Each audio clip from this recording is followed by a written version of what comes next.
లంచం తీసుకుంటూ రెడ్ హ్యాండెడ్గా ఏసీబీకి చిక్కాడు ఓ వ్యవసాయ అధికారి. కొమరంభీం జిల్లా దహేగం మండలం వ్యవసాయ అధికారిగా విధులు నిర్వహిస్తున్నాడు వంశీకృష్ణ. ఫెర్టిలైజర్ యజమాని చౌదరి శ్యామ్ తన షాప్కి లైసెన్స్ కోసం కొన్ని రోజులుగా వ్యవసాయ అధికారి వంశీకృష్ణను కానీ లైసెన్స్ ఇవ్వాలంటే డబ్బులు కావాలని డిమాండ్ చేశాడు వంశీకృష్ణ. దీంతో ఏసీబీ అధికారుల్ని ఆశ్రయించాడు చౌదరి శ్యామ్.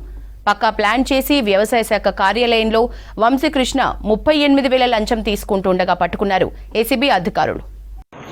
మండల వ్యవసాయ అధికారి వంశీకృష్ణ గారు 38,000 రూపాయలు లంచం తీసుకుంటూ రెడ్ హ్యాండెడ్గా ఏసీబీకి పట్టుబడినారు. బాధితులైన చౌదరి శ్యామరావు దహేగం మండలం అయినం గ్రామంలో మారుతి ట్రేడర్స్ పేరిట ఫెర్టిలైజర్ షాప్ నడిపిస్తున్నాడు. ఈ షాప్కి లైసెన్స్ గురించి మరియు సీడ్ లైసెన్స్ గురించి ఆయన పోయిన నెల 27వ తారీఖు నాడు ఆన్లైన్ ద్వారా దరఖాస్తు చేసుకోవడం జరిగింది. ఈ లైసెన్సులు జారీ చేయడానికి గాను మండల వ్యవసాయ అధికారి వంశీకృష్ణ గారు 38,000 రూపాయలు లంచంగా అడిగారు. తప్పనిసరి పరిస్థితుల్లో బాధితుడు ఇస్తానని చెప్పి ఒప్పుకుని ఏసీబీని గత శుక్రవారం ఆశ్రయించడం జరిగింది.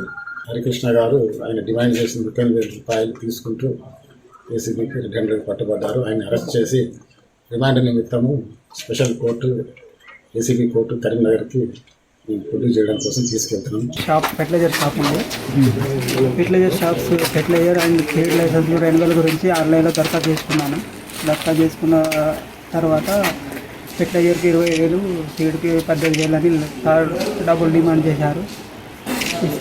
నా దగ్గర లేకుంటే సార్ ఒక రోజుల తర్వాత ఇస్తా అనుకొని లేనందున ఏసీబీ వాళ్ళని ఆడుతాను.